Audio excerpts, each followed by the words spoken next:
سوال نمبر 8، خوف، وہ چیز جو انسان کو مفلوج کر دیتی ہے۔ اللہ نے قریش کو اس سے آزاد کیا۔ سوال، سورہ قریش میں وَآمَنَهُم مِّن خوف کی کیا اہمیت ہے؟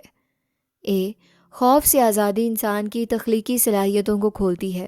بی، صرف جنگ سے بچنا۔ سی، کوئی خاص اہمیت نہیں۔ ڈی، صرف ڈر ختم کرنا۔ درست جواب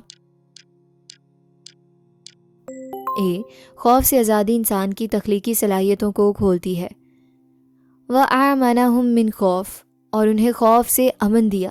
خوف خارجی دشمن، اندرونی بدامنی، انسان کی تخلیقی صلاحیتوں کو مفلوج کر دیتا ہے۔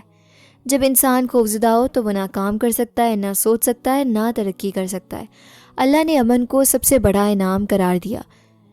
رسول اللہ صلی اللہ علیہ وسلم نے فرمایا، جس نے امن کی حالت میں صبح کی، اس کے پاس دن کی خوراک ہے، گویا اس کے لیے پوری دنیا جمع کر دی گئی۔ اللہ ہمیں سکھا رہے ہیں کہ امن اللہ کی عظیم نعمت ہے۔ امن کی قدر کریں، اپنے گھر، معاشرے میں امن قائم کریں۔